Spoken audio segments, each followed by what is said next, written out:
कवि सम्मेलन देख देख के घर की शीला देवी को शेर और शायरी का बुखार चढ़ गया था। अब वो सीधे मुंह किसी को जवाब ही नहीं देती थी। उनके पति और उनका बेटा तो काम करने घर से बाहर चले जाते थे और उनकी शायरी झेलनी पड़ती थी बहू रेणु को। अब सास बोलती नहीं, अर्ज करती थी, संदूक पे रखी संदूक, संदूक में रखे झुमके, बहू झुमके निकाल के दे मेरे, कहाँ लगा रही है ठुमके। माँ जी, झुमके तो आपके निकाल दूंगी मैं, लेकिन आपके दिमाग से ये शायरी का भूत कैसे निकलेगा? छोटे लोग नहीं समझेंगे, शायरी है शौक बड़ा, तू अपने काम से काम रख, मेरे काम में मत टांग अड़ा। शौक अलग बात है, लेकिन हर चीज में अपना शौक डाल देने से जग हंसाई हो सकती है सासू माँ। अरे मैं हूँ एक नंबर कलाकार, कोई ऐसी वैसी बला नहीं, तुम घर के कामों में उलझी, समझोगी मेरी कला नहीं। ठीक है माँ जी, आप नहीं समझती तो कोई बात नहीं, लाओ मैं आपके झुमके ही निकाल कर दे देती हूँ। बहू सास के झुमके निकाल कर देती है और वहाँ से चली जाती है। शाम को बहू अपने पति से शिकायत करती है, सुनिए जी, आप माँ को कुछ समझाते क्यों नहीं? अरे क्या समझाना है माँ को? अरे अपनी शायरी थोड़ी कम करे ना। अरे तुमको उनकी शायरी से क्या दिक्कत है? अरे मुझे नहीं, पर पड़ोस में सब लोग हंसते हैं, कहते हैं बुढ़ापे में लोग सठिया जाते हैं, लेकिन शीला जी तो शायर हो गई हैं। अरे लोगों का काम है कहना, लोगों की बातों का क्या टेंशन लेना।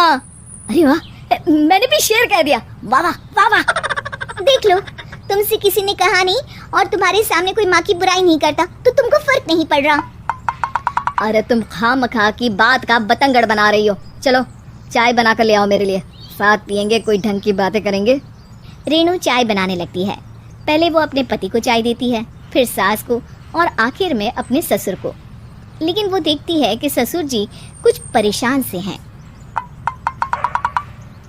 क्या हुआ ससुर जी, कोई बात हो गई है क्या?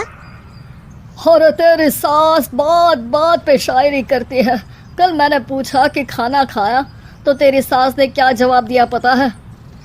अरे गलती की और आरोपी ने कोड़े खा लिए फटाफट, खाना तो नहीं पर पकोड़े खा लिए झटाझट। अब बता क्या जवाब दूं इस बात का? वो तो सभी से शायरी में ही बात कर रही हैं, मुझे भी समझ में नहीं आता कि क्या करूं मैं। बेटा उसको उसी की भाषा में जवाब देना पड़ेगा। मैं तो आम बातचीत में भी उसके सामने कुछ नहीं बोल पाता, शायरी में क्या बोलूँगा भला। ससुर ने जैसे ही कहा कि उसको उसी की भाषा में जवाब देना पड़ेगा, बहू को ये बात जच गई। अगले ही दिन वो शायरी की कुछ किताबें लेकर आई और शायरी की प्रैक्टिस करने लगी ताकि सास को उन्हीं की भाषा में जवाब दे सके। उसने दिन रात एक कर दिए। एक दिन सब साथ में बैठकर टीवी देख रहे थे, तभी रेणु सबके लिए बिरयानी बनाकर लाती है, लेकिन सास को बिरयानी भाती नहीं। कौवा करता काऊ काऊ, चिड़िया बोलती ची ची, इतना खराब बिरयानी बनाई है कि मुंह से निकले छी छी। बस इसी मौके का तो बहू को इंतजार था, क्योंकि अब बहू सास को उसी की भाषा में जवाब देने के लिए तैयार थी। माँ जी, हमको अपनी ये बेकार शायरी ना सुनाइए, जैसी भी बनी है बिरयानी चुपचाप खाइए।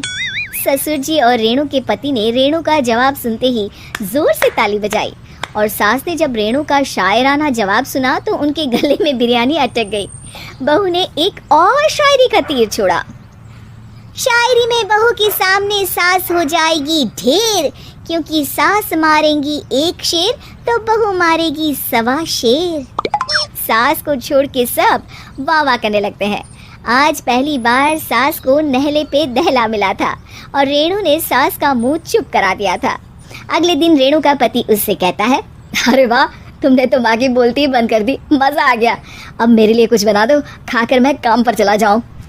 शायरी ही है मेरा जीवन, वही करूँगी जी भर के, नौकरानी रख लो कोई, काम नहीं करूँगी मैं घर के। अरे तुम क्या माँ जैसी हरकतें करने लगी, सीधे सीधे बात करो ना। हो गई कल शायरी, रोज थोड़ी ना करोगी।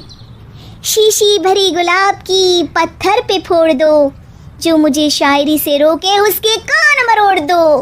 पति घबराकर वहाँ से चला जाता है और बाहर उसके पिताजी के पास जाकर बैठ जाता है। दोनों अपनी बीवियों की शायरी से परेशान है। ससुर को पछतावा होता है कि क्यों उसने बहू को सास की भाषा में ही जवाब देने का आइडिया दिया।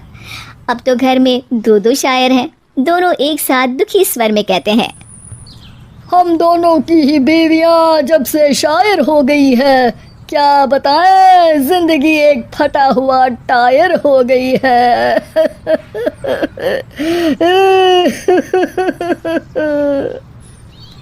हम दोनों की ही बीवियां जब से शायर हो गई है, क्या बताएं, जिंदगी एक फटा हुआ टायर हो गई है।